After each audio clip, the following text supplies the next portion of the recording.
kita diskusi pameran Tiba Tanpa Berangkat. Jadi kami persilakan untuk yang masih berdiri bisa menempati kursi yang masih kosong.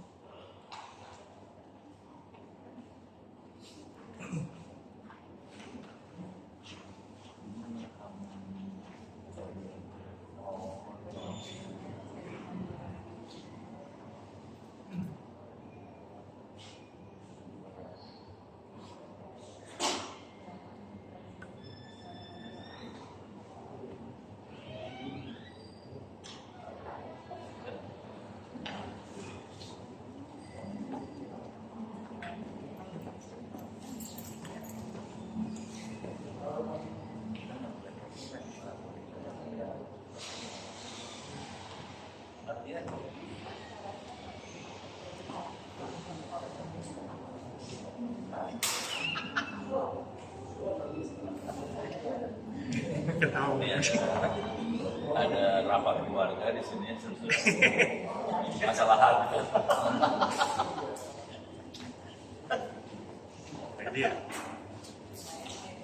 Kita mulai aja lah. Oke. Ya, paling stres yang ini dulu Pak. Nanti kita moderator kayaknya gue paling happy hari ini. Lihat orang-orang tersiksa.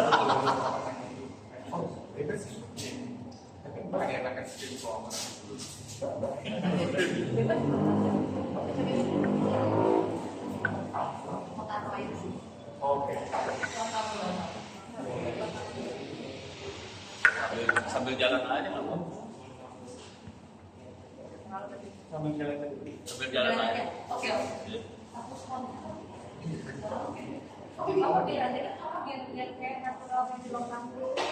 Iya, soalnya mereka ngelepas label-labelnya dulu biar nggak ada.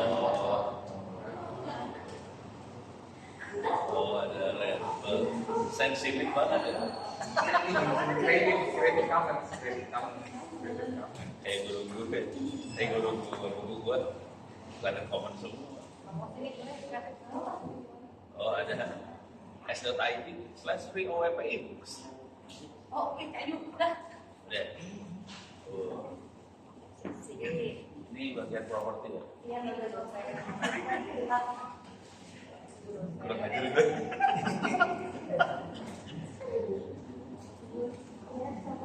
Terima kasih Bu. Sorry. Kurang ajar. Lo pakai gelas? Masih pakai gelas juga. Ini ruang-ruangnya langsung aja. Camilan pakai gelas. Udah boleh kok. Iya, silakan. Ya, jadi sekali lagi terima kasih untuk teman-teman semua yang sudah meluangkan waktu untuk hadir di diskusi pameran Tiba Tanpa Berangkat, pameran dulu dari Maharani Mancanegara dan Nur Rahmat Widyasena. Dan kebetulan ya mereka berdua adalah pasangan, dan ini kali kedua mereka berpameran sebagai pasangan ya. Dan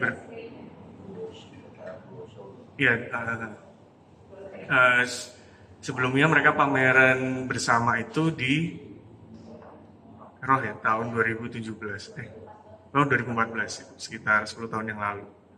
Dan jadi saya mungkin akan sedikit cerita bagaimana kemudian tema soal produksi pengetahuan ini bisa mengemuka gitu dalam kedua pameran ini. Jadi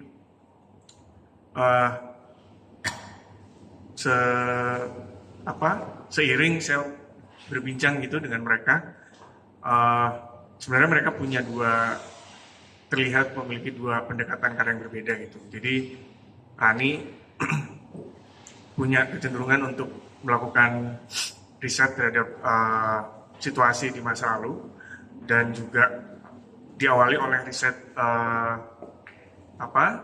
tentang sejarah keluarga Rani, terutama kakeknya yang menjadi seorang pengajar gitu ya, dan aktivis buruh pada masa Soekarno, dan kemudian menjadi tahanan politik.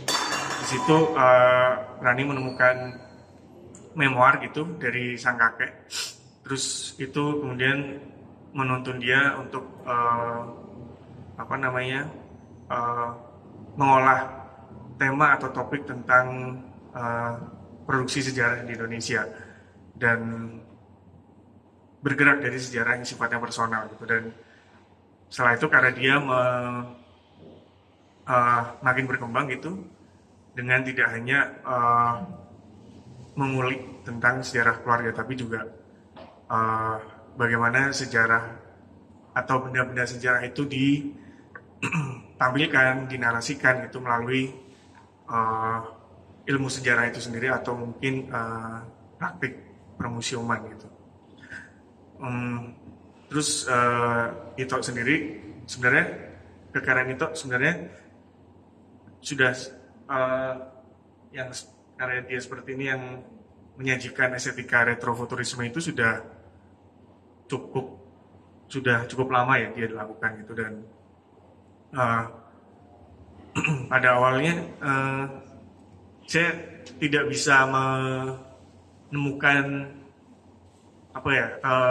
motivasi personal gitu dari itu kenapa kemudian dia mengulik soal ini. Tapi seiring saya melakukan riset pameran ini, saya jadi menemukan hal yang menarik bahwa misalnya ada keberadaan para ilmuwan, terus bagaimana dia menyajikan tema-tema atau imaji soal progresivitas atau kemajuan, itu ternyata ada hubungannya dengan sejarah keluarganya juga. Yang kakek itu adalah Hasan Purbo, seorang profesor arsitektur ITB, dan ayahnya yang kita undang juga di diskusi ini, Pak Ono Widodo Purbo, juga seorang teknolog gitu. Jadi sebenarnya tema soal teknologi, kemajuan dan masa depan itu mungkin secara terinternalisasi sudah cukup akrab atau dilihat oleh Ito di keluarganya gitu. Tapi saya nggak tahu maksudnya apakah itu disadari Ito atau mungkin dia baru sadar sekarang gitu. Nah, nanti kita bisa ulik itu ya. Dan pameran ini pada akhirnya membicarakan soal bagaimana pengetahuan, teknologi dan inovasi itu kemudian dihela gitu atau dikelola oleh negara gitu, atau misalnya struktur-struktur alternatif yang mencoba membuat jalan sendiri untuk menghela kemajuan itu. Dan di sini juga pada kemudian kami berbincang gitu bagaimana kemudian program publik ini membuat perbincangan kita soal produksi pengetahuan itu makin mungkin sedikit lebih dalam gitu dan diskursif gitu. Jadi ada beberapa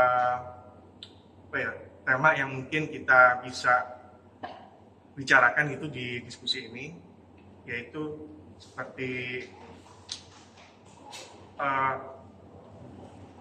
tema pameran ini kan kita melihat bagaimana warisan kolonial, terus kemudian proyek pembangunan negara itu masih membentuk cara pengetahuan diproduksi gitu, sampai hari ini. Dan beragam kepentingan kayak kekuasaan, birokrasi, dan agenda ekonomi yang mungkin sifatnya ekstraktif itu seringkali mengarahkan bagaimana pengetahuan itu dihasilkan dan disebarluaskan. Dan hal ini kemudian juga berdampak ke imajinasi kita gitu. Bagaimana kita membayangkan kemajuan, bagaimana kita membayangkan masa depan, dan bagaimana peran warga itu untuk peran warga seperti kita itu dalam memproduksi pengetahuan juga. Dan makanya kami mengundang Pak Ono Purbo untuk berbagi pengalamannya dalam memperjuangkan akses teknologi yang terbuka gitu, yang berbasis komunitas gitu, dan bagaimana perspektif dia yang kemudian membuka kemungkinan bahwa teknologi itu bisa dimulai dari bawah gitu, tidak sifatnya top down yang selalu dapat memandu dari negara, dan kemudian teknologi yang bergerak dari bawah itu kemudian bagaimana itu berbenturan atau bahkan menantang paradigma negara dalam mengelola ilmu pengetahuan, inovasi, dan teknologi. Terus kita juga mengundang Fajri Siregar yang akan menguraikan bagaimana ya produksi pengetahuan yang gampangnya adalah riset gitu ya, dan penelitian di Indonesia itu seringkali mereduksi pengetahuan menjadi serangkaian angka gitu atau target, dan indikator kuantitatif ini yang kemudian mengabaikan bentuk-bentuk pengetahuan lain dan mengaburkan tujuan dari produksi pengetahuan itu sendiri, yaitu untuk membuka lebih banyak imajinasi dan juga berorientasi pada kemaslahatan publik atau masyarakat madani.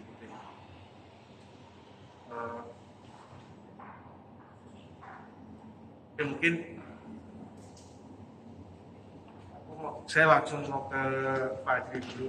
Saya kenalkan dulu Fajri ini siapa.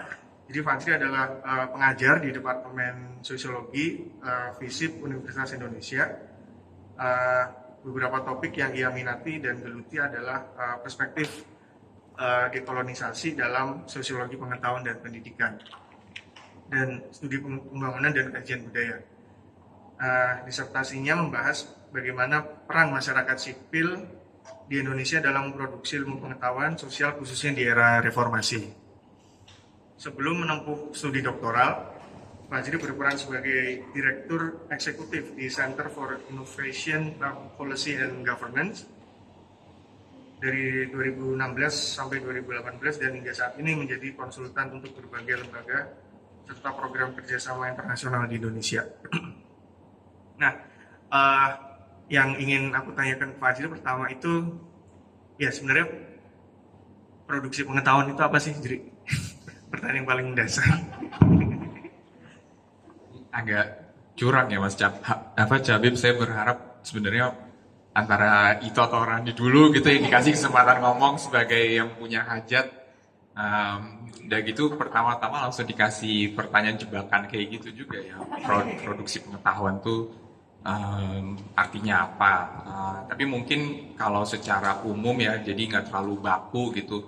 Sebenarnya segala bentuk upaya untuk menghasilkan wawasan, pengetahuan baru, dan itu bentuknya tidak harus formal kayak jurnal ya, karena pengetahuan itu bentuknya sangat luas, tergantung ia digunakan dalam tujuan apa. Nah sebenarnya dalam pengertian yang sangat luas itu siapapun bisa menghasilkan yang namanya pengetahuan gitu. Cuman mungkin pada akhirnya biar kita juga nggak terlalu bingung dengan apa itu pengetahuan, akhirnya kita membedakan antara pengetahuan yang diciptakan sama katakanlah institusi formal sama mungkin yang nggak formal. Nah yang nggak formal ini bentuknya juga bisa sangat beragam, terlebih di negara seperti Indonesia gitu. Nah umumnya orang akan mencari tahu lagi lebih dalam pengetahuan informal itu, misalkan di katakanlah di komunitas masyarakat adat itu bentuknya seperti apa. Komunitas-komunitas yang sifatnya non formal itu juga bentuknya seperti apa. Kayak kalau mau bicara konkret banget gitu ya biar lebih cair, saya sendiri kan dulu juga mungkin Cabib tahu saya bikin zin ya. Nah zin itu kan sebenarnya juga salah satu bentuk medium penyebaran pengetahuan.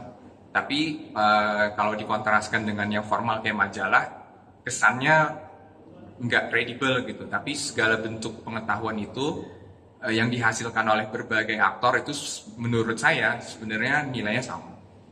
Mungkin itu dulu buat pembuka gitu ya. Oke. Sekali lagi deh sebelum ke Pak Ono. Kan kamu juga perhatian sama dekolonisasi gitu. Jadi sebenarnya apa yang terjadi ketika produksi pengetahuan itu modern gitu ya, yang terjadi di negara kita, itu kemudian diproduksi dalam masa kolonial, dan itu kemudian kenapa itu perlu dekolonisasi gitu.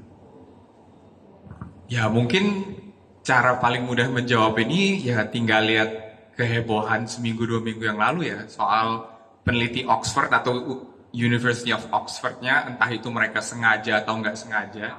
Akun X-nya. akun X-nya gitu ya. Jadi saya nggak mau fokus pada kejadiannya itu sendiri ya, entah itu adminnya yang salah atau memang instruksi dari rektoratnya yang juga udah salah. Saya nggak tahu lah persisnya kejadian seperti apa.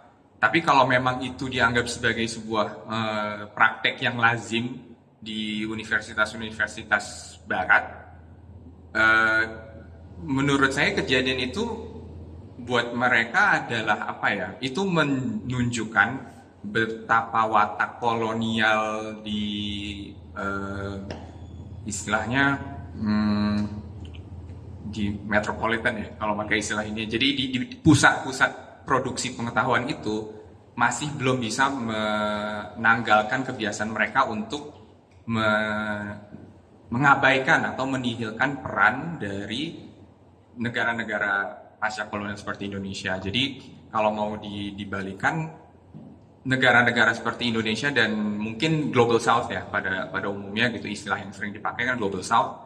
Negara-negara itu ya seperti lumbung pengetahuan. Nah, lumbung pengetahuan yang dipanen sama pusat-pusat produksi pengetahuan yang ada memang di barat gitu ya. Tapi kalau mau dibalikan lagi ke Indonesia pasca kolonialnya, ketika Indonesia lepas katakanlah dari penjajahan, ada kesulitan yang besar juga untuk Indonesia pada saat itu secara katakanlah secara pemerintahan, secara administratif untuk merumuskan pengetahuan seperti apa yang dibutuhkan.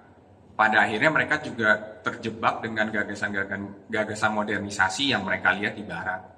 Nah, itu tentu statement yang mungkin agak simplistik gitu ya, tapi kalau untuk bisa menjelaskan kenapa perkembangannya demikian, saya pikir berangkatnya dari situ. Karena gagasan modernisasinya itu sebenarnya ini apa yang dihasilkan sama Mbak Rani sama Mas Ito, menurut saya memang kan ini di frame-nya sebagai sebuah ada kaitannya dengan sains, produksi pengetahuan gitu. Tapi ketika saya ngobrol sama Cabib gitu ya sebelum acara, satu hal yang sebenarnya tersirat di dalamnya itu tuh gagasan soal modernisasi itu. Dan bagaimana sebenarnya kita nih sebagai orang Indonesia mencoba menginterpretasikan modernnya itu seperti apa. Apakah sama persis dengan yang kita lihat di barat, apakah kita mencoba untuk menyesuaikan, atau kita ada adaptasinya, atau kita mencoba untuk merumuskan sendiri modernisasi ala Indonesia itu seperti apa. Nah, di dalamnya itu tentu ada dominasi dari negara, tapi tentu juga ada praktek-praktek yang dilakukan seperti Kang Ono gitu ya, yang mencoba sedikit banyak meng-counter itu gitu dan berusaha untuk menghasilkan teknologi atau menggunakan teknologi lah, katakan lebih bottom up dan nggak top down terus gitu sih. Ya, makasih Pak Jri. Aku mau ke Pak Ono nih. Ya Pak. Pakai duluan. Ya. Tadi kan Pak Jri sudah membahas bagaimana kemudian produksi pengetahuan yang wataknya masih kolonial itu, dan kalau inovasi atau akses teknologi itu yang diimajinasikan oleh negara Indonesia itu seperti apa sih Pak? Dan maksudnya menurut pengalaman Pak Ono sendiri misalnya pada masa Orde Baru dan mungkin sekarang itu. Oke. Bukan negara kali ya kalau saya, lebih ke bangsa Indonesia ya. Soalnya negara ntar keluarnya ke kabinet soalnya. Kalau bangsanya ke rakyat. Tapi sebelum poin yang terjadi hari ini, kira-kira ini poin hasil akhirnya dulu ya. Baru saya mundur ke belakangnya. Intinya semua orang di Indonesia pengen hidupnya lebih enak, rezeki lebih lancar, semuanya semua orang bisa pinter, kira-kira kayak gitulah ya. Yang kita bikin kan cuma jalan rayanya aja supaya informasi bisa jalannya cepat sih, kira-kira gitu. Dan selama ini orang berpikir yang bisa bikin itu cuma operator. Padahal teknologinya sih, kalau saya kan orang teknik di ruangan ini ya. Cara mikirnya nggak terlalu filosofis gitu sih, mikirnya sederhana. Kalau orang teknik mikirnya, gue punya teknologi, saya bisa ngasih solusi ke orang-orang ini. Kok solusi ini disuruh bayar mahal sih sama operator? Gue lepas habis aja, harganya dinolin, bubar tuh operatornya langsung. Itu kira-kira. Nah, pada sekitar lepas habis yang terjadi kira-kira gini. Yang tahun ini ya, tahun-tahun 2-3 tahun ini aja deh, nggak usah jauh-jauh jauh banget lah. Nanya dulu nih, berapa orang yang sudah pakai 5G? Kecepatannya berapa? Kecepatan berapa? Dapat kecepatan berapa 5G-nya? Nggak tahu, cepet lah, cukup lah. Oke. Mungkin sekitar 100-an mega kali ya. Oke. Kita bikin sendiri dan kita operasikan di Tangerang Selatan tanpa izin pemerintah. Bikin SIM card-nya sendiri, bikin BTS-nya sendiri, bikin sentral teleponnya sendiri. Kecepatannya 800 Mbps. Dan itu melanggar hukum. Dan itu melanggar hukum. Karena kita nggak minta izin ke Kominfo. Terus ya, operasional melanggar hukum. Bukunya kita lepasin. Itu 5G.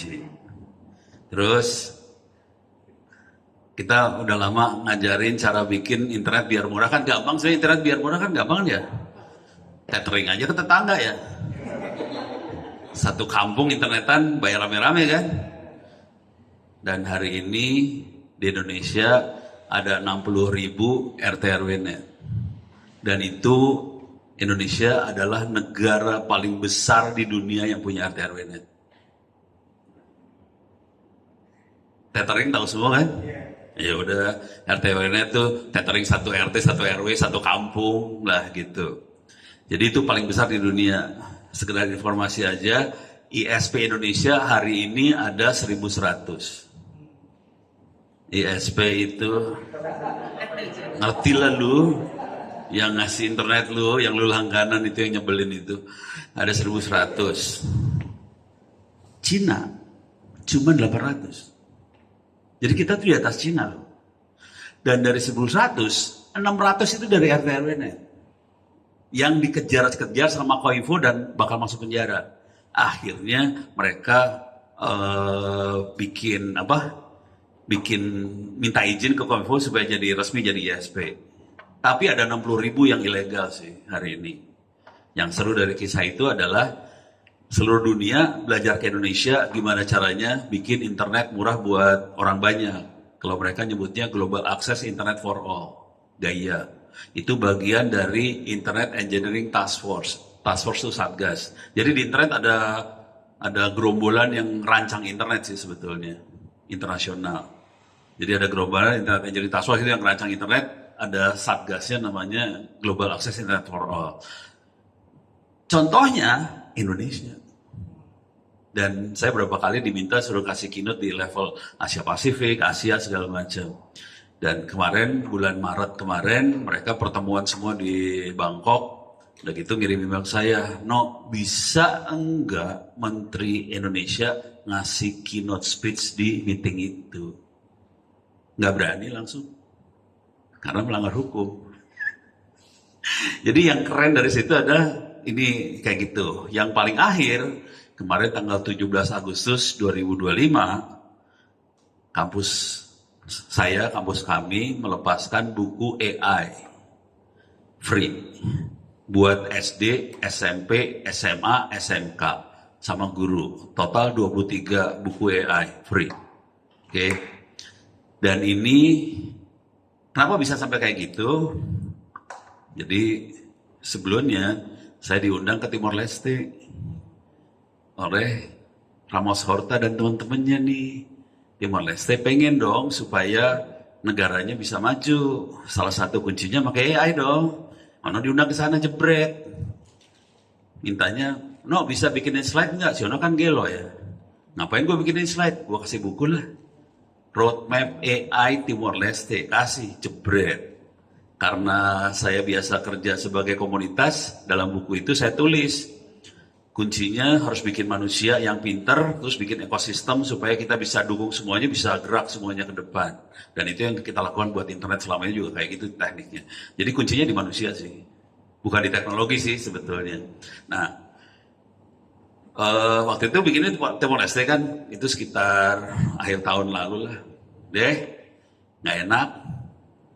Indonesia nggak dibikinin, akhirnya saya bikin buat Indonesia. Tapi ini Ono nulis sendiri ya, di luar Komdiji ya.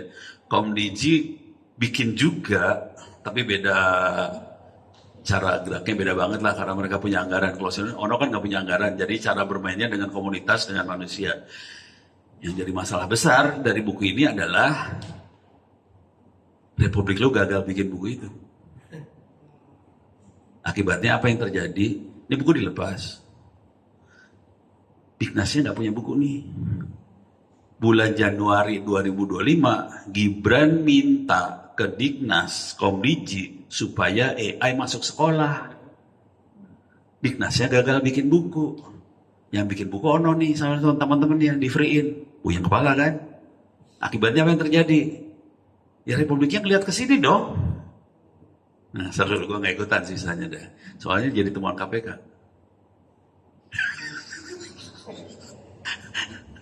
Seru ya. Ini ujungnya. Tapi asal muasalnya kenapa bisa sampai seperti ini? Sebenarnya ada sejarahnya sih sebetulnya. Dari dulu Ono suka baca buku sejarah.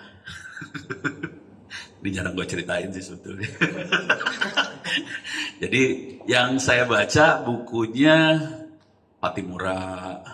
Kebetulan kakek nenek moyangnya itu dulu ikut perang sama Pangeran Diponegoro. Jadi kisah itu tuh ada sih, darah-darah penjahatnya ada.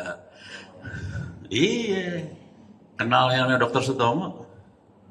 Oh. Itu masih buyutnya dia. Jadi masih kayak gitu, jadi agak rada-rada error dikit lah. Dari buku-buku itu, sorry, udah pernah baca buku ini belum? Habis gelap terbitlah terang? Udah kan? Nah, Ono juga baca buku itu. Jadi buku-buku itu, nanti kalau baca perusahaannya Ono banyak buku-buku biografi pahlawan Indonesia banyak sih. Itu yang bikin cara Ono bergeraknya rada error. Contoh error, waktu SMA nih ya. SMA hari ini, ujian ada yang bocor kagak sih? Soalnya? Oh dari dulu bocor ya? Kalau bocor ujian yang dikerjain apa? Dicatat? Kunci, ya di jawaban. Yang dikerjain sama Ono tahu nggak apa? Ini soal jawaban bocor nih. Kebetulan yang dapat si Violeta. Violeta tuh kakaknya Vicky Burki. Teman-teman. Udah, coba kan dapat dari Violeta. Gue sakit hati sebenarnya. Sialan lu, gue udah belajar capek-capek bocor. Yang Ono kerjain tau nggak, Bang? Saya ke papan tulis. Saya tulis 1A, 2B, 1 sok. Seluruhnya saya taruh di papan tulis dah. Deh, guru masuk dong. Mulai ujian nih. Dia bagiin ini kan, soal ujian. Gue nulis nama apa segala macam. 1A, 2B, bener deh soalnya. Bener, udah saya 5 menit doang tuh. Satu, cuma ngecek doang. Nih bocornya bener apa kagak? Oh ternyata bocor bener. Udah 5 menit, langsung saya ke depan ke gurunya. Pak saya keluar. Keluar saya. Langsung. Itu Ono tuh kelakuan kayak gitu sih. Sampai sekarang juga masih kayak gitu. Jadi sebetulnya bukan masalah mengenerate pengetahuannya sih. Bagaimana kita bikin kacau sih. Contoh yang lain bikin kacaunya. Jadi sebetulnya masalah rebelnya sih yang bikin seru. Contoh bikin kacau lagi. Ini waktu di OS nggak pada dibotakin ya sekarang ya? Masih. Oh. Waktu dibuat, kalau cewek kagak lah, lu gila lu cewek dibotak lu kacau. Waktu disuruh botak yang dikerjain apa? Botak ya. Nah, yang si Ono ini beda banget sih, rada kurang ajar lah. Suruh botak. Hari pertama, satu angkatan gak ada yang botak nih. Hari kedua, satu angkatan gak ada botak. Hari ketiga, dari 120 anak tinggal sisa 12 orang. Gak botak. Maju ke depan semua dong. Ditanya satu-satu. Kenapa? Lupa. Orang paling ujung nih. Kenapa? Kagak setuju. Bisa. Yang gak setuju bisa dong. Di belakang hiburan langsung dikerumunin sama semua senior. Yang lupa, hajar. Kira-kira Ono diapain? Hah? Langsung seniornya ketua himpunan langsung, No, yang lain botak, No, lu botak juga deh. Ya udah gitu. Terus contoh lagi kejahatan Ono, harusnya masuk penjara sih. Ya apa-apa, santai aja. Jadi kejadian parahnya kira-kira gini. Ya soalnya kan kita udah belajar dari gimana Kartini kerja, gimana Patimura kerja, gimana Diponegoro kerja kan. Ya kita hajar aja, santai lah. Pokoknya kalau kita bener mah santai-santai aja kali. Itu waktu zaman dulu kala bikin internet, Telkom itu kalau nyalain telepon nyala 24 jam buat internet per bulan bayarnya 4 juta kabelnya. Nggak mungkin kita pakai internet pakai kabel telepon. Itu tahun 93. Tapi dipanteng. Kita bisa nyewa sih, dinyalain kabelnya 24 jam ke Telkom bisa. Tapi 4 juta tuh sebulan. Kita kan sekarang paling 100.000 lah, 200.000 lah ya. Fiber lagi, kecepatannya tinggi banget. Ini 4 juta, kecepatannya tahu nggak bro? 56 kilo BPS. Itu parah banget tuh, udah mahal pelan. Yaudah, kita nyobain pakai walkie-talkie nih. Kecepatannya lebih parah, 1,2 kilo BPS, pelan banget ya, deh. Cuman biar kenceng, kita datengin teknologi sebelumnya WiFi. Itu pakai radio tapi kayak WiFi, cuman kita ganti antenanya supaya jaraknya jauh. Nyambungin lah ITB ke Unpad, Unpar segala macam, sambung-sambungin semua nih udah. Komandannya yang ini nih, penjahat banget. Frekuensi yang dipakai frekuensinya XL. Itu yang datang ke kampus, kolonel langsung. Udah, mana? Udah gitu, terus saya penjara langsung. Saya langsung dipanggil dong sama Dirjen Kominfo. Lu tahu dosa lu apa? Tahu. Apa? Pakai frekuensi nggak pakai izin. Solusinya apa? Pindah frekuensi. Enteng ya? Padahal semua frekuensi harus pakai izin. Lu pindah kemana juga pakai izin kan? Cuman ganti taktik nih. Ini saya ngajarin taktik perang ya. Ini lagi ngomong pengetahuan, gue taktik perang. Jadi pengetahuan segala macam itu adalah cuma alat untuk mencapai tujuan sih sebetulnya. Taktik perangnya adalah nih gini, taktik perang ya. Kita punya pilihan lah. Lu pakai power, pakai kekuasaan. Siono kan nggak punya kekuasaan, pasti kalah. Lawan dirjen, lawan menteri kalah nih, nggak punya kekuasaan. Yang bisa main juga adalah duit. Ya Siono nggak punya duit, ya udah nggak bisa dipakai duit. Jadi perangnya itu antara kekuasaan, duit, sama masa. Caranya gimana? Lepasin tuh ilmu dihabisin, tadi generate ilmu tadi bentuk buku habis sekolah, lepasin habis supaya masanya muncul. Kira-kira yang menang siapa? Masa kalah. Jangan khawatir. Di Indonesia masa kalah karena kekuasaan lebih kuat. Masa kalah. Jangan khawatir. Lu pikir masa menang? Kagak. Lu dilindas habis lu di sono. Jadi masa kalah. Kondisi kalah nih kita. Walaupun mereka kita habisin, kita bullying. Jadi bullyingnya gini sih. Jadi saya pada saat itu posisinya adalah advisor Dirjen Kominfo Postel. Mereka ya kan taktiknya adalah kita nyebarin ilmu biar internet murah, pakai wifi, dikasih supaya jarak jauh, pakai penggorengan lah, apa segala jadi jauh kan jaraknya. Nah, lepasin tuh ilmu segala macam. Jadi supaya menarik buat semua orang, dibikin murah banget teknologinya. Semua orang mau dong invest duitnya masing-masing buat teknologi tadi. Jadi tanpa utangan bank, tanpa APBN, ini kegelar semua. Gitu ya.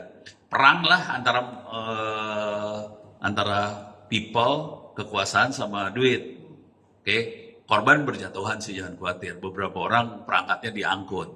Biasalah, polisi datang kan, diangkutin. Sampai sekarang juga terjadi, jangan khawatir. Ini yang diomongin masih terjadi sampai sekarang. Siono masih tetap perang, jangan khawatir. Diangkutin tuh barang-barang, deh. Terus kita kalah sih kondisinya. Kalau zaman dulu kan ada pameran komputer ya di JCC. Itu Pak komputer yang ngerjain kan teman-teman semua juga kan, orang komputer semua kan. Itu si Kominfo diundang, datang kita ngumpul semua, hajar di situ habis. Tetap aja kalah sih. Mereka kan punya kekuasaan. Deh, kita bisa menangnya gimana? Ternyata seluruh dunia juga pengen cari solusi gimana caranya internet murah buat semua orang. Mereka nyari dong di dunia siapa yang bisa bikin internet murah. Kalau yang diambil contohnya Amerika, nggak lucu. Amerika tuh kaya raya, pinter. Nggak bisa diduplikasi ke Afrika. Eropa sama, Jepang sama, Australia sama, nggak bisa. Jadi mereka cari negara berkembang mana yang punya solusi yang bisa dikopi. Satu-satunya Indonesia, asli. Jadi akibatnya dapatlah tiket dari Swiss CERN. CERN itu lembaga ini ya, nuklirnya Swiss. Ya, dan mereka adalah kalau tahu sejarah internet, web itu lahirnya di CERN. Oke.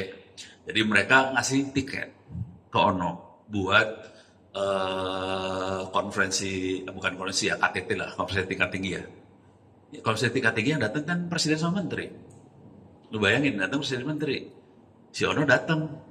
Tiketnya ada 2 nih, satu dari Swiss, satu dari Kanada. Dapat 2 tiket, datang, ceritain dong. Ya bangsa di dunia kita bisa bikin internet murah pakai penggorengan, nyolong frekuensi gitu-gitu langsung semua ngerumbung. Habis itu, no bisa datang ke negara gua kagak? Ini habis itu putar keliling dunia. Yang pusing menterinya kan langsung. Karena mereka semua berterima kasih pada Indonesia. Indonesia hebat banget sih lu, negara lu bisa internetnya murah gitu kan. Pening menterinya. Sampai 2 kali KTT itu, yang terakhir, yang kedua di Tripoli. Nah, waktu yang pertama Ono masih dimusuhin sama pemerintah. Yang kedua mereka agak ngerangkul nih. Nah, waktu ngerangkul ini mereka langsung walaupun nggak dikasih tiket, Ono tiketnya tetap dari luar. Gue minta tiket nggak dikasih. Udah gitu gue minta tolong dong dibebasin. Kalau keluar negeri zaman dulu harus bayar fiskal kan. Kagak dibebasin, gue udah bikin surat, gak dibebasin. Ya udah, Ono bayar fiskal lah. Udah sampai sana, pas balik gue omongin. Mereka bikin conference kan, press conference nih si menteri. Wah teman-teman wartawan, kita jadi contoh dunia gini.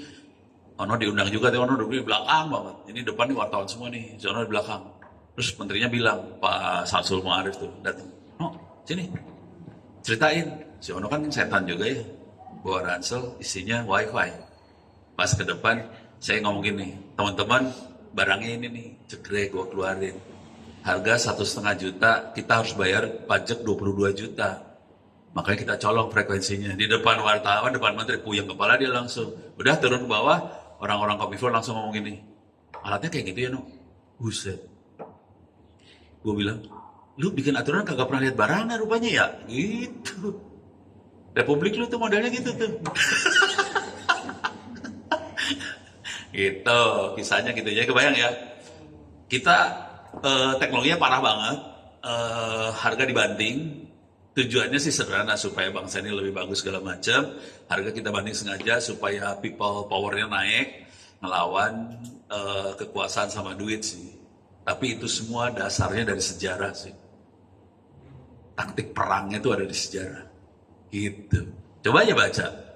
Patimura kayak apa semuanya mainnya masa sih. Dia akan perang lawan kekuasaan dan duit. Tapi pasti kalah. Orang pasti kalah, people.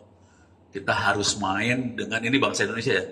Bangsa Indonesia akan nurut, akan hormat pada saat kita diakui oleh dunia. Gitu. Kalau cuman kita punya rakyat yang pro, dibabat, dilibas, pas di-acknowledge sama internasional, baru mereka, wah ternyata bangsa kita hebat ya, wow diakui Amerika, oke, ya gua nurut juga dah, gitu. Ya. Saat dulu Pak Ono. Ini kayaknya gue ngomong sendiri habis nih ruangan. Kayaknya ini selamat tuh. Rese lu pada.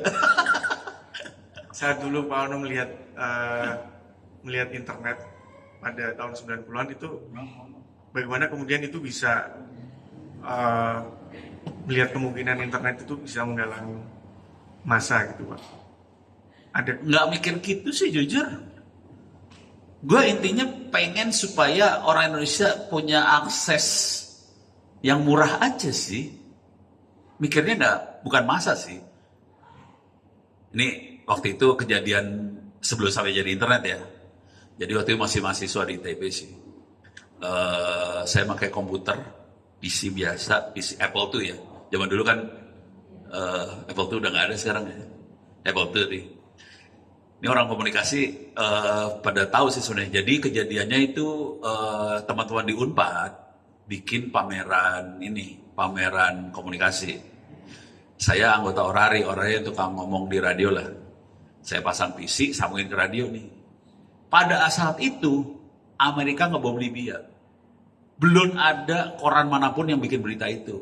Dan mereka kantor berita pada ngirim berita lewat radio nih ke monitor sama saya, langsung saya kasihin pikiran rakyat.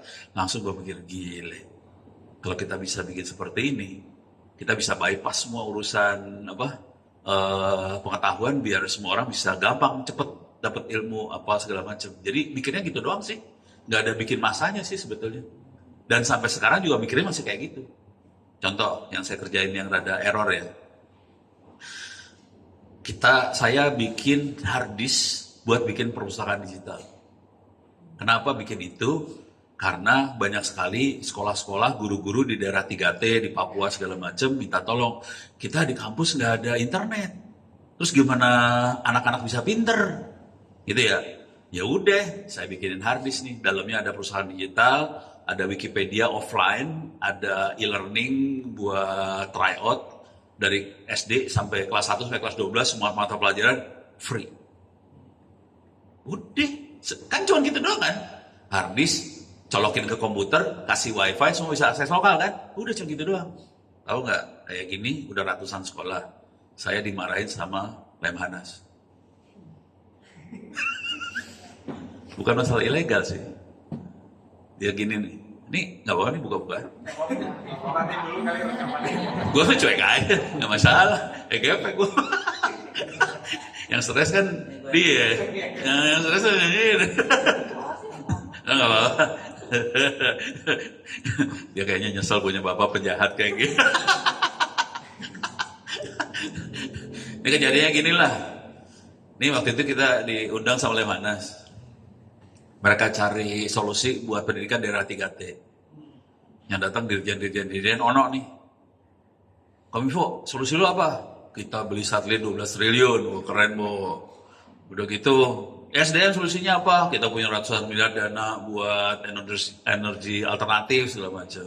Kemendesa, kita ratusan miliar buat dana desa, kita bisa pakai buat internet dan sebagainya. Diknas punya kampus mereka belajar kayak gitu kan. No, solusinya apa? Saya taruh itu hard disk dalam mini PC, taruh di atas meja. Sambungin sama wifi. Nyala dong semuanya. Solusinya apa? Itu di atas meja jalan. Terus gimana? Ya lu masukin aja wifi ini. Udah gitu ketik alamatnya. Kelihatan kan bukunya? Silakan klik kanan download. Oh gitu. Pertanyaan pertama dari mereka tuh akan nanya apa? Itu pakai kuota apaan ya? Gitu. Orang gak pakai internet. Pakai wifi lokal, nyambung ke server lokal, nggak pakai kuota kan? Langsung si Ono kan ngomongnya, itu kuota dari Allah, lu pakai gratis dah. Terus pertanyaan yang bikin ngamuknya gini dia, no, lu punya perusahaan kagak? Kagak. Lanjut gimana nyebarinnya? Ya gue kasih gratis aja. Langsung mereka bilang, nggak bisa no, harus ada perusahaan no. Nggak mungkin, wifi bisa jalan tanpa internet. Harus ada perusahaan. Karena harus nyetor. Gitu. Republik lu tuh. Pakai Chromebook apa bukan? Itu. Gua SMP komputer Windows biasanya ya. Yang gue diinstalnya apa coba? Linux Merdeka. Gue mau main game aja nggak bisa. SMP. Game di Linux main apa? Ada Red Alert. Oke, aku balik ke Fajri lagi deh. Fajri. Bentar. Kan tadi kita lihat cerita gitu dari Pak Ono soal bagaimana ilmuwan bekerja untuk kemaslahatan publik, bagaimana akses teknologi itu bisa untuk seluruh warga lah untuk kepentingan apa kemerdekaan dan seterusnya. Mungkin Fajri bisa cerita nggak sih trajektori bagaimana ilmuwan yang bekerja di lembaga negara itu kemudian mendapatkan banyak hambatan gitu terkait orientasi mereka ke publik dan kemudian kepentingan negara gitu. Mungkin sejak zaman kolonial sampai sekarang itulah. Itu sih. Sekarang namanya print. Sebenarnya apa yang diceritain Kang Ono tuh sangat berguna untuk membayangkan ini ya tarik menarik penggunaan teknologi itu di tahun 90-an sampai sekarang gitu. Karena Kang Ono kan banyak berkutat dengan pemanfaatan internet ya terutama kan. Nah, terus kalau Mbak Rani kan salah satu mungkin aku nggak tahu istilahnya apa inspirasinya kali gitu ya untuk karyanya ini kan membaca dari Flora Kratz yang sebenarnya bercerita gimana juga itu konteksnya apa ya kalau bukan teknologi sih tapi lebih mungkin pengetahuan kita soal biologi dan lain-lain itu biologi botani itu juga dalam banyak bentuk itu berguna untuk pemerintah kolonial pada saat itu dan juga untuk awal mula pembentukan sains Indonesia. Tapi kalau mau nyambung ke pertanyaannya Cabib, satu gambaran lain bagaimana teknologi dan sains itu selalu ada tarik-menariknya, mungkin contoh lain yang menarik itu soal pangan ya, terutama bagaimana gagasan soal swasembada pangan itu lagi-lagi menunjukkan bagaimana pengetahuan itu selalu dipengaruhi oleh apa yang diinginkan penguasa pada era tertentu di konteks tertentu. Jadi saya nggak ingat persisnya di tahun berapa atau era berapa, tapi mungkin katakanlah tahun 50-an, 60-an ya.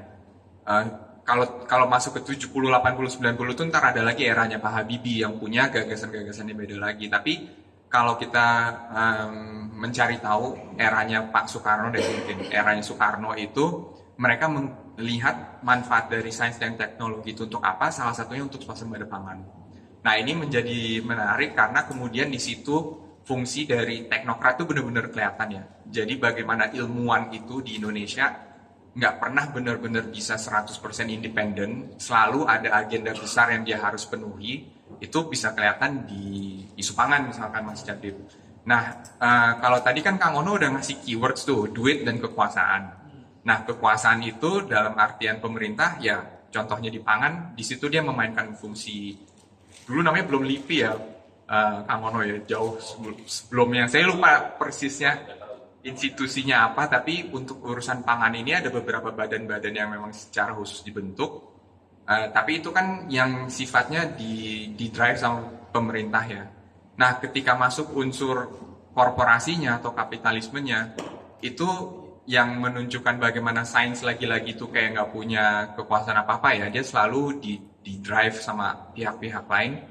Itu ada masalah soal tarik-menarik produksi benih. Nah kalau Kang Ono bisa menunjukkan kalau internet itu bisa loh diakses secara murah dan oleh siapa aja. Benih pun tuh sebenarnya sesuatu yang sifatnya bisa dihasilkan sama ilmuwan kita. Dan itu yang sudah dikerjakan di IPB dari tahun 50-an dan 60-an. Mereka memang diberi tugas untuk bisa merekayasa benih gitu ya, yang hasil berasnya itu nggak cepet busuk dan lain, pokoknya kualitasnya bagus. Tapi ketika masuk aspek kapitalismenya di situ dan banyak perusahaan-perusahaan yang akhirnya punya paten atas benih, itu jadi double tuh. Ilmuwan dalam posisi diminta untuk menghasilkan benih, tapi dia dihadapkan pada kekuasaan dalam bentuk negara sama duit dalam bentuk ya industri-industri yang punya seperti kapitalis yang punya paten atas benih gitu. Nah itu mungkin contoh lain ya. Jadi biar kita dapat gambaran yang lebih oke, ternyata di banyak sektor, di banyak bidang sains itu emang dalam posisi yang selalu berhadapan dengan duit dan kekuasaan. Tapi kalau kita nyari contoh-contohnya orang rebel kayak Kang Ono gitu, itu juga selalu ada bentuknya. Dan Ya mungkin sampai situ. Tergantung orang dan komunitas ya. Jadi karena sains itu, kalau kita dengar kata sains, kita ngebayanginnya kan tokoh ya, Nobel, Einstein, Newton gitu. Padahal sebenarnya sains itu dihasilkan dalam bentuk kolektif, secara kolektif biasanya. Mungkin itu terutama ketika udah ada ketika negara makin melihat kepentingan atau fungsi dari sains ya. Nah itu akhirnya sains memang nggak bisa lagi kita identikan dengan ilmuwan secara individu, tapi sebenarnya sains itu sesuatu yang dihasilkan sama institusi pada akhirnya itu. Ngomong-ngomong, pernah lihat siapa gelar yang di Sukabumi itu kapung saya. Ya sering dengar dengar. tapi kesananya belum. Dia punya beberapa dia punya beberapa apa sih namanya? Bukan gubuk apa sih? Tempat lumbung. Dan dia preserve si biji-bijinya sih. Jadi ada yang secara tradisional melakukan itu sih. Jadi sebenarnya ada yang local wisdom yang melakukan hal seperti itu. Gitu. Langsung ke itu aja. Ya, Mungkin itu bisa cerita nggak, maksudnya apakah kemudian topik karyamu selama ini sebenarnya relate nggak sih sama keberadaan Pak Ono ini? Atau ya gitulah. Oke. Jadi sebenarnya kekaryaan saya itu kan kalau dilihat pendekatannya retrofuturisme. Jadi yang kayak janji-janji tahun 2000 kita ada mobil terbang, tinggal di Mars, utopia lah gitu. Nah waktu mulai ke arah karya kayak gitu waktu kuliah. Jadi kuliah itu kebetulan emang di kampus sangat di-push untuk gimana ya, memulai kekaryaan dari personal. Nah awalnya tuh emang pas mulai bikin karya pendekatan ini suka doang gitu, suka. Cuma kan kalau kuliah suka doang salah kan ya, gitu.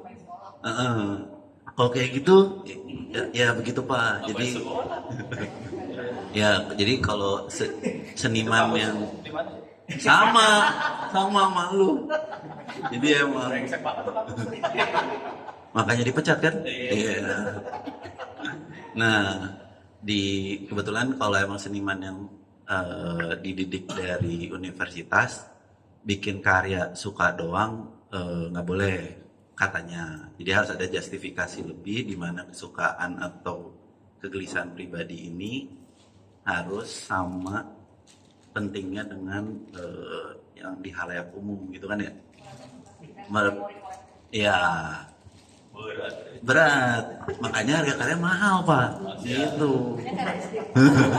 Karya gue nol ya harganya. Iya. Nah terus dari situ akhirnya emang digali lagi lah, kok gue suka luar angkasa, kok gue suka majalah apa segala macam. Akhirnya menggali kembali memori kecil. Oh ternyata waktu kecil sama ayah diliatin Star Wars, Star Trek. Ya betul, dicekokin. Jadi emang udah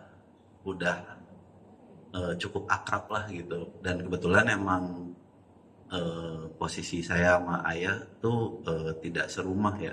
Maksudnya emang ayah di Jakarta, aku di Bandung. Jadinya mungkin pas dicari-cari lagi, oh ini mungkin cara gue untuk dekat dengan ayah gitu. Nangis dong. Nangis dong. Gitu. Jadi emang karena gue gak pernah ngomong ini ke Babe selama ini gitu. Nah jadi emang gitulah gitu.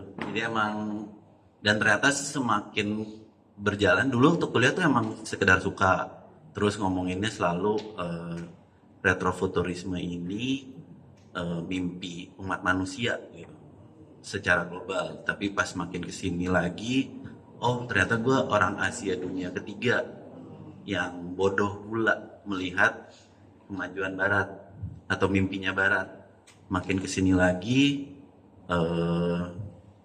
oh ternyata kekaryaannya berkembang lagi ke pendekatannya, bagaimana saya sebagai orang Asia dunia ketiga yang bodoh mencoba menggapai mimpi tersebut, yang akhirnya pakai teknis yang lowbrow, pakai kayu, pakai logam, nggak pakai teknologi canggih gitu. Dan makin kesini lagi, oh ternyata ke beliau gue berkacanya gitu. Nangis dong. Gitu. Enggak sih. Cuma emang terus dan semakin kesini lagi ternyata Cabib cerita kayak, oh yang lu juga kayak gitu toh gitu. Gue baru pegangan bukunya, jadi emang ternyata saya juga pendekatannya arsitek, tapi ternyata arsitek yang sosial ya. Arsitek yang sosial. Yang sama teman-teman satu angkatan juga beda sendiri sih. Sosialnya tinggi. Kalau gue di angkatan dibilangnya anaknya Pak Wono. Gitu. Namanya dia tuh. Gitu. Ya, gitulah. Memang akhirnya karyanya berkembangnya ke situ. Sekarang ke Rani nih.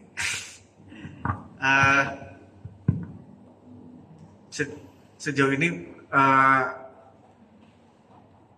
Rani gimana sih kalau melihat prosedur riset soal sejarah gitu, yang dari kenapa kemudian menurut Rani sejarah yang personal itu penting gitu, dan apa yang Rani lihat dalam produksi pengetahuan di ilmu sejarah yang Rani lihat di museum atau di buku sejarah gitu yang tadi.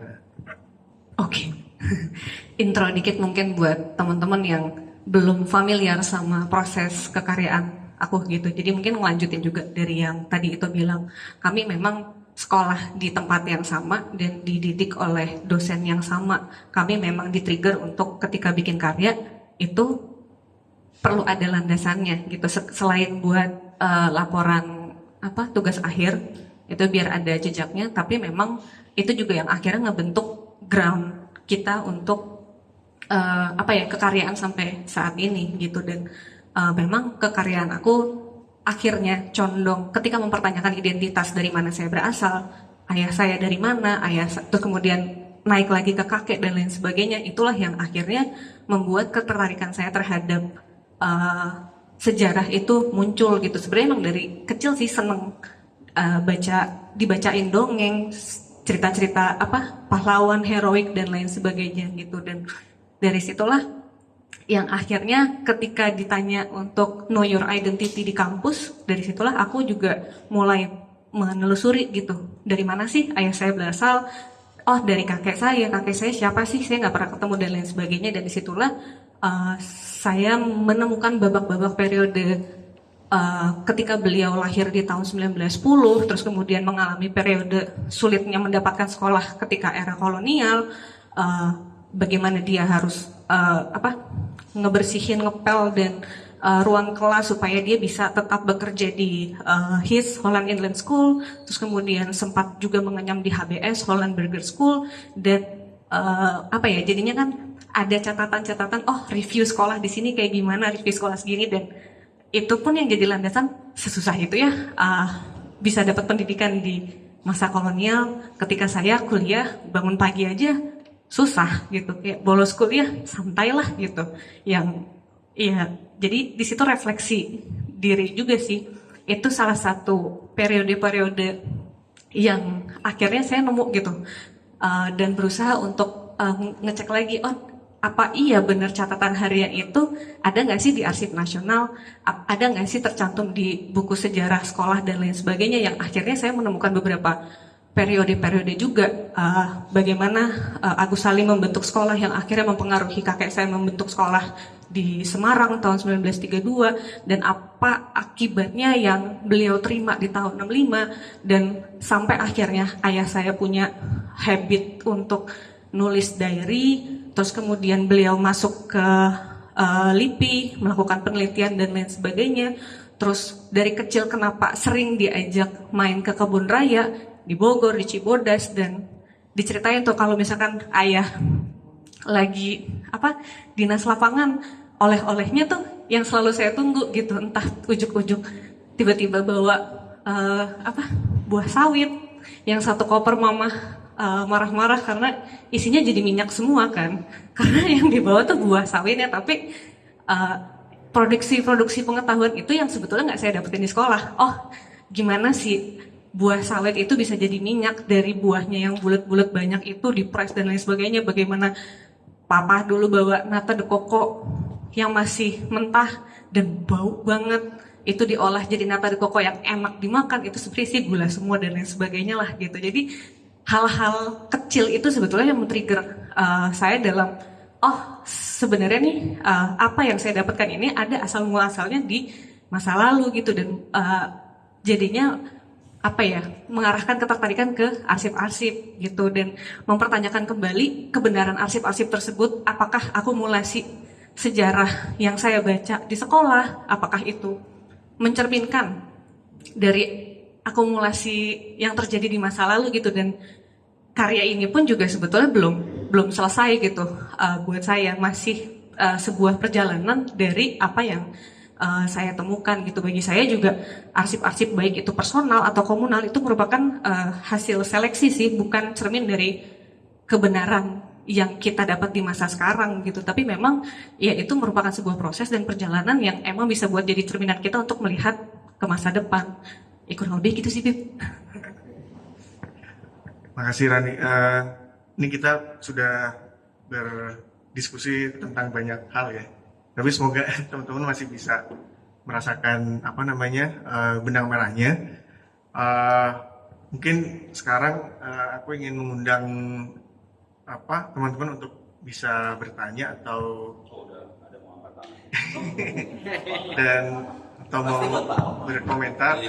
Nggak harus gue. Silakan.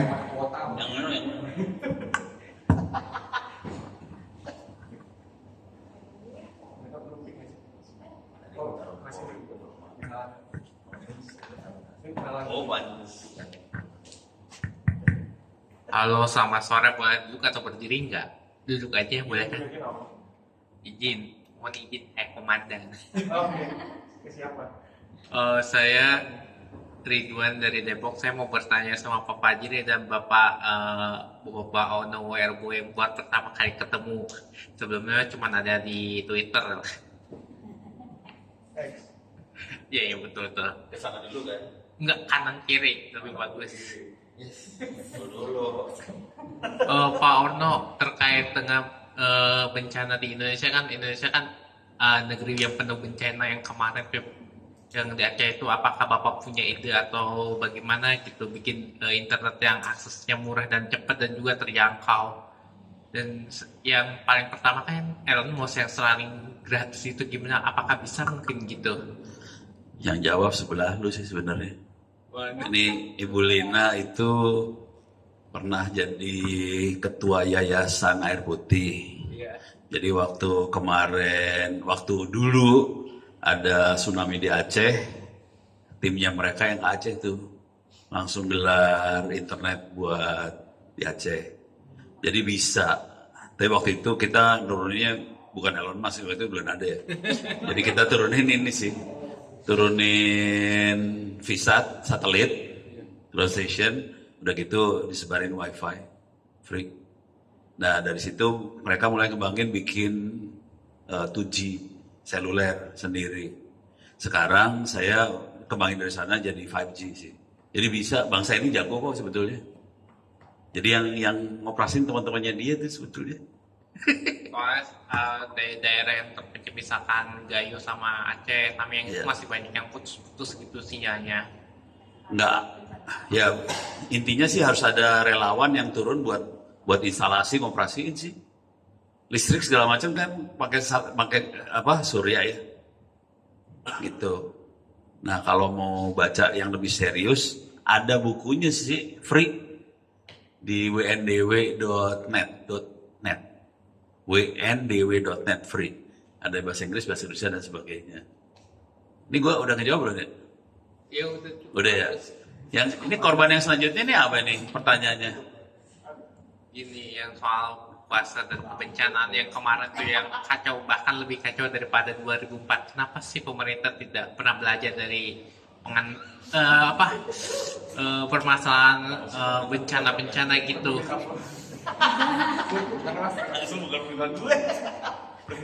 Terkait kuasa dan bencana, ya bencana yang terakhir itu, dan ya kan yang ini lebih buruk lah, nggak sampai bencananya sudah, dan pemimpin kita kan bangganya ini saya sudah bisa selesai gitu, padahal kan ya masih banyak yang molong-molong gitu. Kenapa pengetahuan bencana ini kadang lupa, kadang ingat, kadang lupa, kecuali yang 2004 tuh orang-orang sipil kan punya pengetahuan namanya SMONG, akhirnya mereka bisa selamat gitu.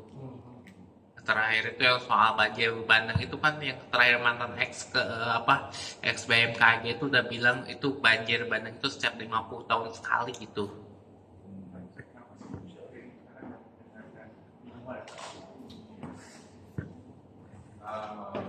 Tapi ini Mas maksudnya ngerujuknya ke kejadian di Sumatera? Ya, oke. Kalau saya sih langsung apa yang disebut dengan Kang Ono, duit dan kekuasaan, itu kan kalau dalam bahasa yang lebih formal, lebih konsepnya ada masalah ekonomi politik.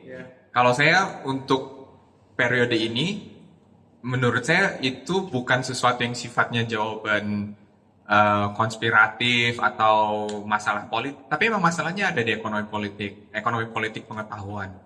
Nah, jadi ketika ini terlepas dari rezimnya seperti apa ya, tapi pengetahuan itu nggak pernah netral, Mas. Jadi dalam bentuk apapun, dalam contoh seperti apapun, pengetahuan itu nggak pernah netral.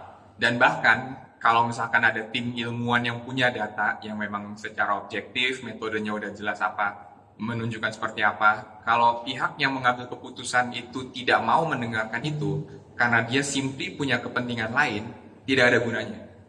Sesederhana itu. Dan itu mungkin sayangnya bentuknya korbannya sampai harus ada 700 orang lebih ya. Tapi ketika angka 700, kalau angka 700 itu aja nggak nyampe ke RI 1, karena yang di sekelilingnya memfilter pengetahuan itu, ya dia nggak akan pernah tahu kalau korbannya 700. Sayangnya dalam situasi yang sekarang ya, itu yang sering kita dengar ya, bahwa ke pucuk tertinggi di negara ini, informasinya aja itu difilter. Nah, ini apalagi kalau sebenarnya ada institusi-institusi yang pekerjaannya menghasilkan pengetahuan gitu. Tapi toh budgetnya juga nggak ada karena budgetnya diambil MBG gitu. Tapi itu persoalan lain lah ya. Sebenarnya bukan persoalan lain juga sih, Bim. Jadi itu nyambung nih. Jadi kalau misalkan Rani sama Ito gitu ya, mereka dengan kegelisahan yang masing-masing hasilnya seperti ini, itu juga karena mungkin budget-budget untuk BRIN, LIPI, dan lain-lain ya juga sangat terbatas. Dan mungkin budgetnya itu juga diarahkan ke hal-hal yang menurut pemerintah penting pada saat itu. Jadi itu ya aspek lainnya. Mudah-mudahan ngejawab ya Mas, saya nggak tahu deh itu malah bikin aku gelisah atau nambahin doang sih, tapi gue soto ya. Cuma emang ya gimana, gue sarjana seni bro, bukan sarjana yang lain. Jadi yang gue rasa perlu dilakukan juga sebenarnya pemerintah sesimpel memisahkan otonomi sains dan pemerintahan. Itu terjadi di beberapa negara di dunia ya kan, di Belanda, Jerman, Jepang. Jadi emang pendidikan itu ada otonomi sains dan ilmu pengetahuan ada otonomi tersendiri yang dia dipisah. Terus drivennya tuh science for society, pokoknya ada kata-kata itulah. Jadi dengan ada otonomi yang terpisah, mereka bisa berdiri sendiri dan ada driven by curiosity, bukan driven by short term political needs gitu. Keren gue pakai bahasa Inggris bro, ya gitulah gitu. Cuma emang ya susah seperti yang dijelaskan dengan Mas Fajri dan dijelaskan oleh Babe gitu. Apakah ada pertanyaan lagi? Ini ngomongnya pendidikan kali ya.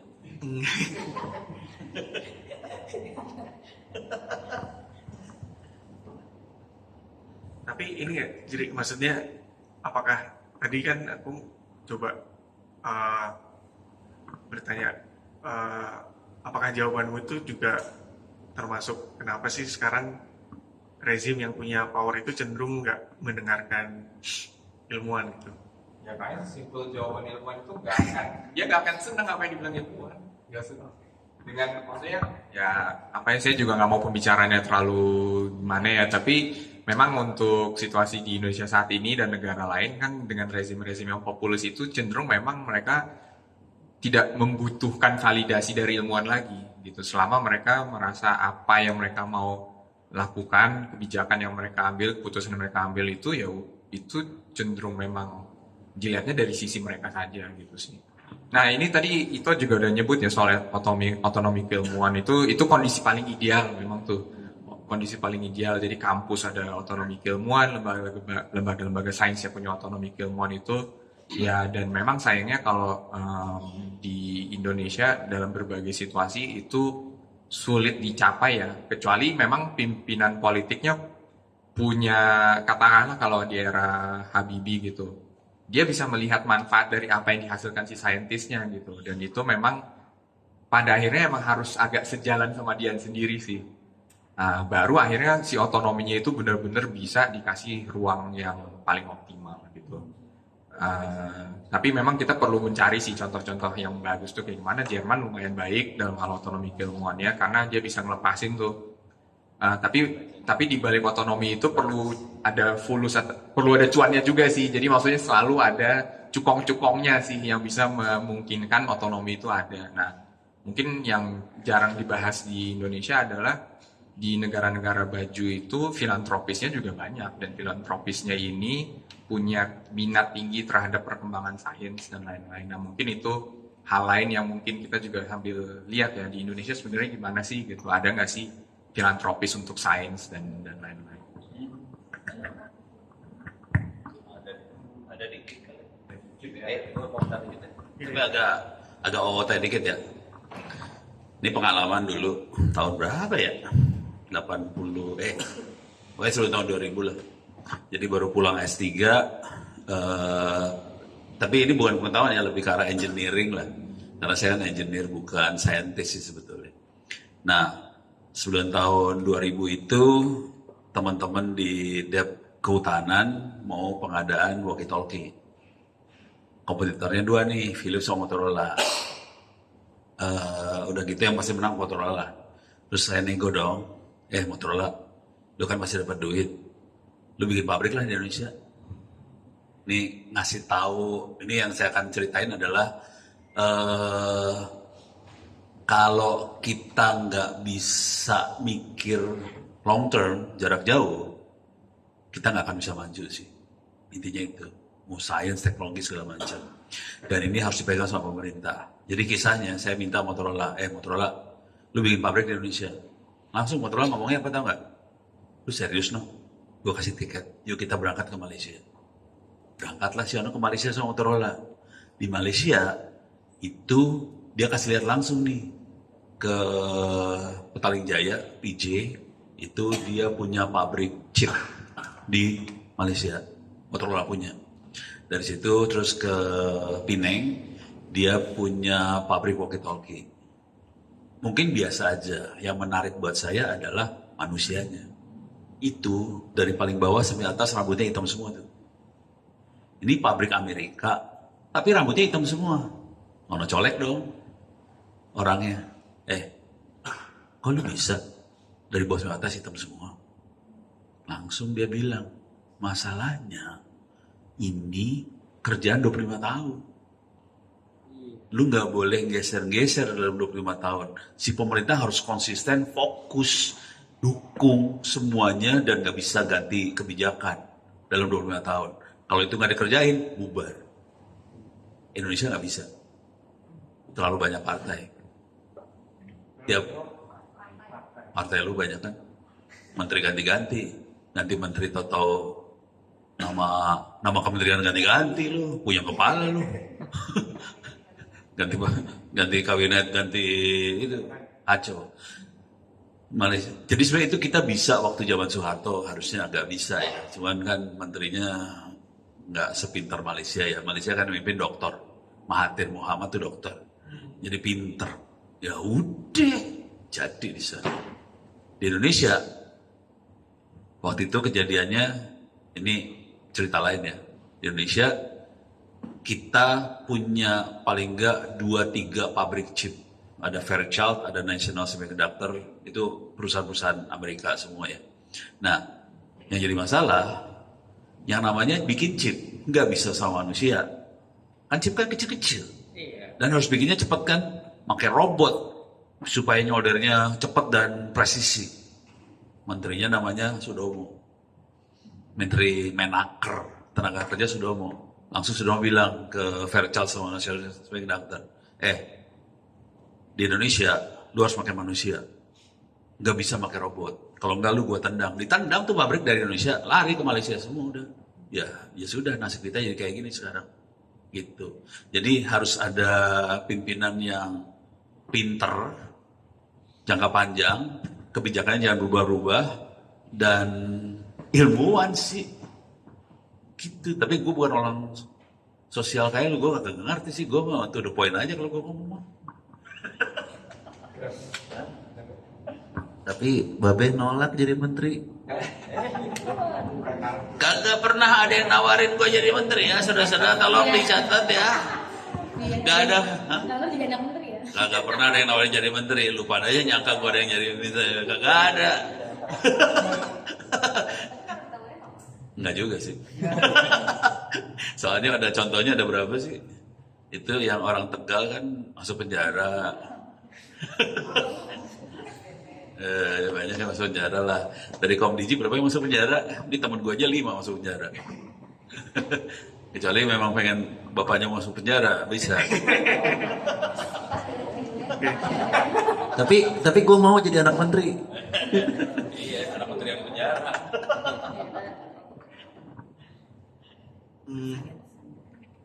Ada lagi yang mau bertanya? Silakan.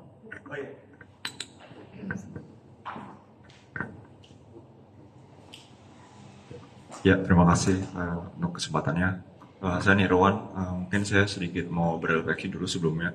Saya cukup tertarik dengan kekaryaan-kekaryaan yang diciptakan sama Mbak Rani sebelumnya, ya ketika di Jakarta Biennale yang sesuai lalu juga kemudian yang merenyuhkan hati saya terakhir itu di Jok yang membuat sebuah instalasi yang kita lakukan, yaitu sebetulnya adalah renungan juga untuk bangsa ini, yang juga sebetulnya kekaryaan Mbak Rani juga mengandung gema ya dari suara-suara masa lalu. Jadi saya melihatnya sangat-sangat deep, dan tentunya juga dengan karya-karya yang baru yang dihadirkan di galeri ini juga cukup emes juga dengan ada diskusi yang khusus membahas tentang produksi ilmu pengetahuan yang juga dilangsungkan juga di sini. Jadi seni ini dilihat tidak sekadar hanya ranah estetika semata.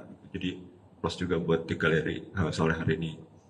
Yang pertama pernah saya lihat di sini bahwa kekaryaan yang diperlihatkan bahwa ada intensi teks yang di karya dan ini sebetulnya apa sih yang menjadi intensi kehadiran teks di situ?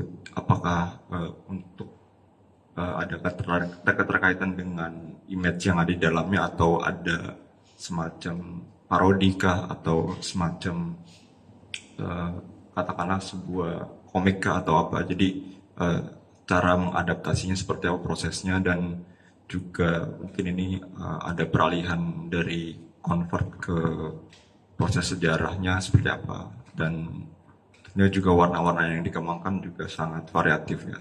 Dan di lain hal juga bahwa ada aksen-aksen yang cukup menarik juga di ruang instalasinya, ada meja kursi di sini, dan itu pertimbangan apa yang kemudian dilakukan seperti ini. Terima kasih. Halo Mas Nirwan, makasih loh.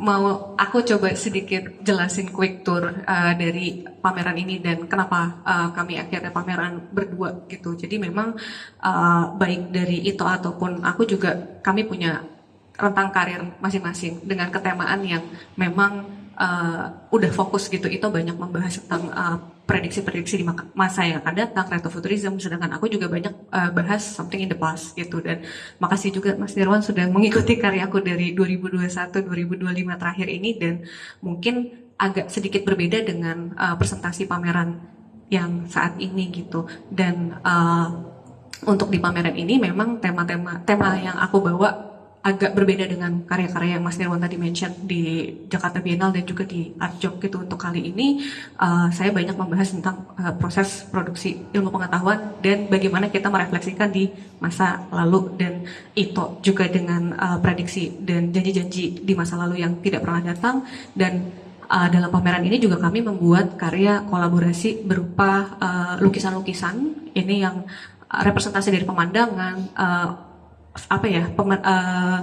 non figurative image, dan juga di sini ada sandiwara radio yang kami buat juga merupakan sebuah gabungan percakapan dari 3 orang di 3 lokasi yang berbeda di 3 waktu yang juga berbeda gitu. Jadi ada satu anak di masa lalu di Kalimantan Tengah dengan tahun 1967 dan remaja di Garut di tahun 2025 dan satu anak di Papua di tahun 2100. Bagaimana mereka terhubung dalam satu frekuensi radio yang tidak sengaja bersamaan, dan akhirnya mereka merefleksikan apa yang sedang mereka alami di tahun 67, persiapan untuk hutan menjadi lahan gambut, terus kemudian di 2025 sekarang juga bagaimana pembentukan generasi emas, dan bagaimana di 2100 bahwa apa yang dibicarakan di masa lalu juga masih terjadi di tahun itu 2100. Dan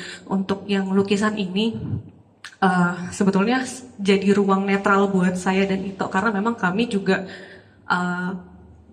dengan karya kami masing-masing ngomongin hal yang masing-masing, kami pengen ada diskusi gitu, dan diskusi itu terjalin di lukisan ini gitu. Bagaimana akhirnya kami bisa menurunkan ego dan mendiskusikan apa sih yang menjadi kegelisahan kita di masa sekarang, dan dituangkan menjadi image-image yang dari lokasi-lokasi yang memang kami sering traveling bareng, entah itu kalau lagi ada pameran saya ikut ataupun sebaliknya, dan banyak tempat-tempat yang menjadi refleksi kami untuk membandingkan kondisi dan kegelisahan di masa sekarang. Itu urusannya dari mana, ini bla bla bla, jadi pemantik gitu ya Tok ya. Dan memang akhirnya kami pun juga suka setelah itu ngeguyon sinis. Mungkin mau ditambahin Tok?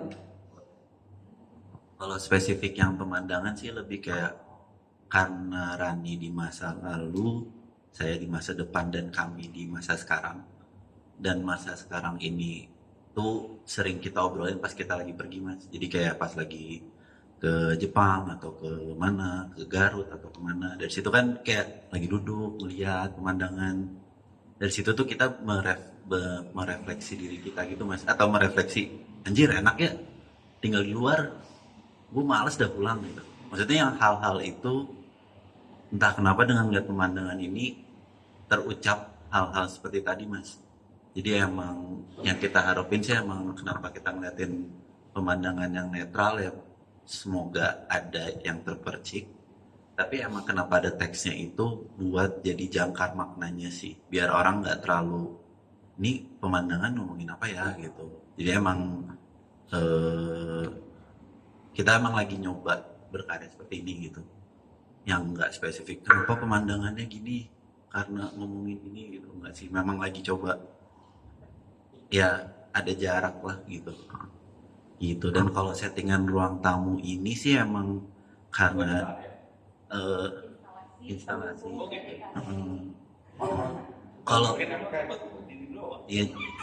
Kalau di bahasa kuliahnya sebutnya eksekusi estetik gitu. Nggak jadi. Oh iya. Ya jadi emang. Nah jadi emang ada ruang tamu di ruang pamer ini emang sebuah kesengajaan Mas. Jadi emang sebenarnya karya kita yang kita pengen liatin tuh yang radio ini. Dan radio ini kalau diputar itu setengah jam, 28 menit. Dan gak mungkin kan orang berdiri nungguin gitu. Jadi emang sengaja secara sadar kita butuh tempat yang comfortable, yang nyaman, bisa duduk, bisa ngedengerin, bisa juga melihat lebih jauh. Saya dan Rani suka sumber-sumbernya. Kayak di sini saya nampilin TA saya, ada buku Rani, ada skrip bahasa Inggrisnya juga untuk sandiwara radio ini. Jadi emang butuh tempat yang duduk enak buat mendengarkan gitu. Itu sih. Sama karena lampunya bagus banget galerinya, kayaknya ganteng nih ditaruh beginian gitu. Nah terima kasih loh di galeri. Gitu. Gitu.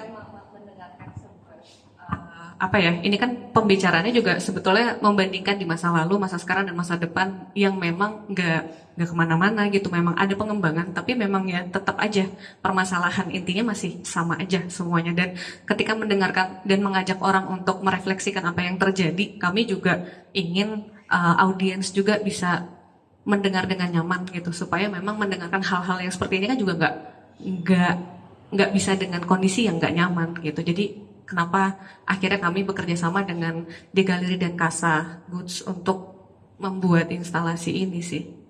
Ya nggak, Beb? Agak promosi, ya nggak apa-apa. Sponsor. Oke, kita sebenarnya sudah di ujung acara.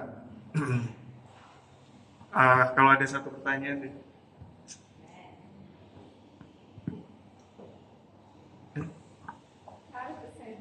Oh, Say oke. hi.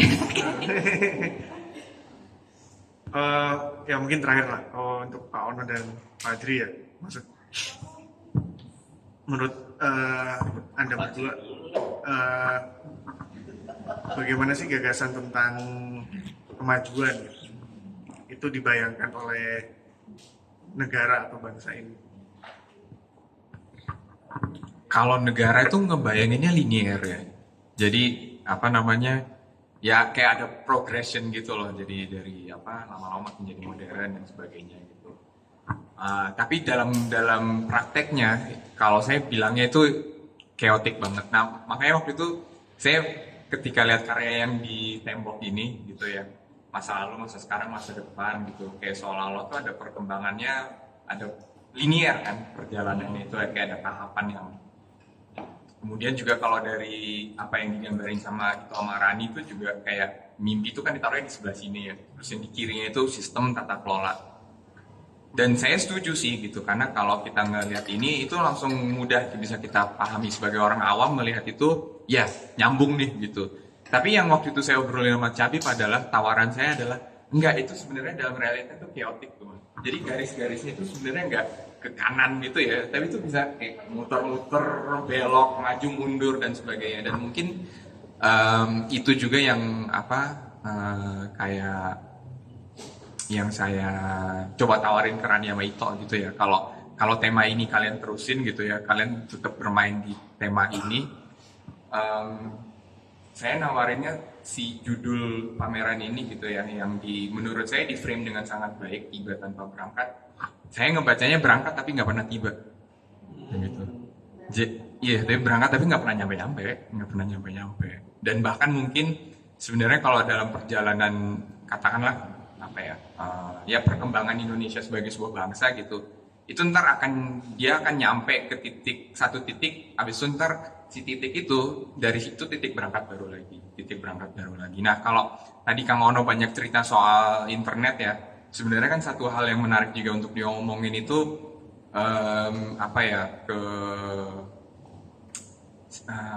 si perasaan kita kalau mungkin berapa tahun yang lalu tuh ada fenomena startup, bisnis startup dan lain-lain gitu kan. Dan itu adalah kayak semua orang tuh pengen bisa bikin bisnis startup IT based, digital based, aplikasi dan sebagainya.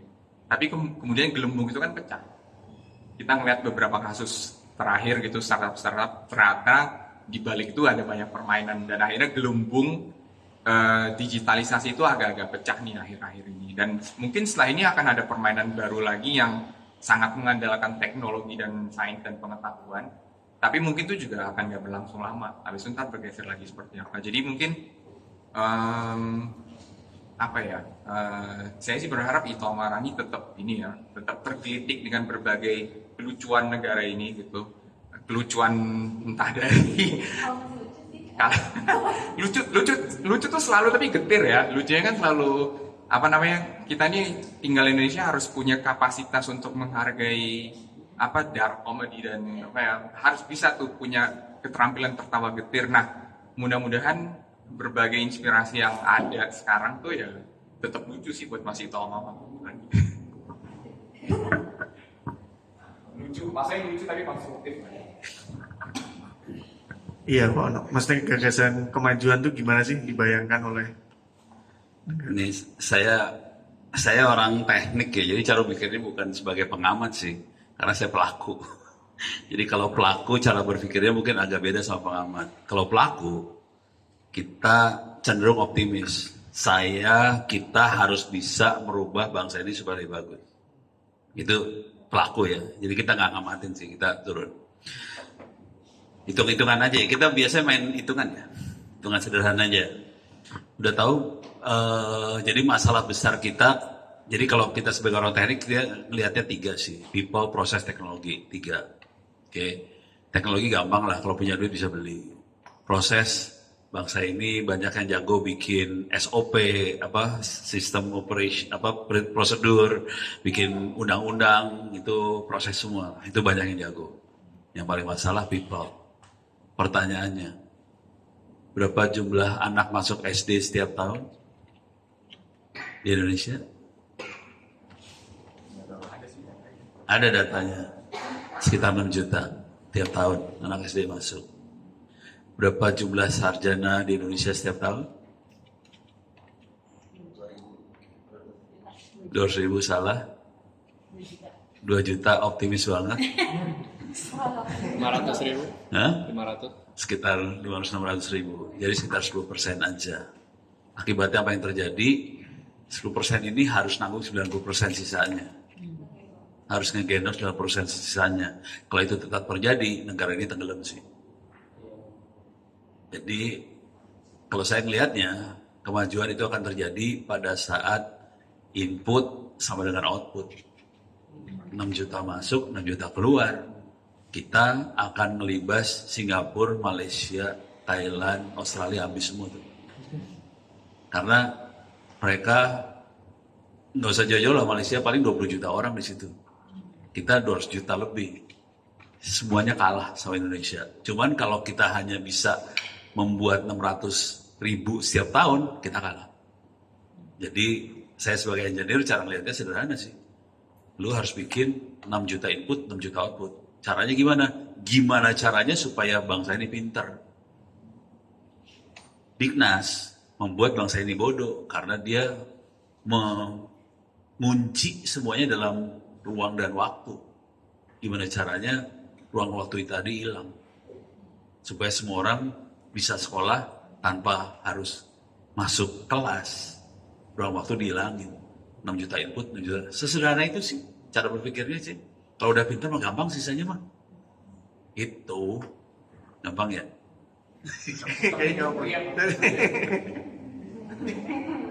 Cuman gue biasanya dimusuhin sih. Asli saya dimusuhin. Oke, teman-teman semua terima kasih sudah mengikuti diskusi sampai akhir. Dan kita udah dari akhir acara dan diskusi ini sebenarnya juga menandai pameran Tiba Tanpa Berangkat ini. Dan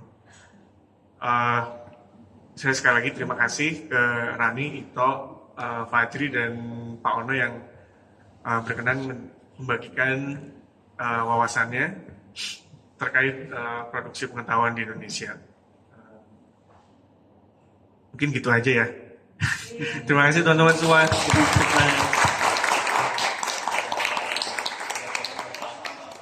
Oh iya, mungkin kita bisa foto bersama. Oke.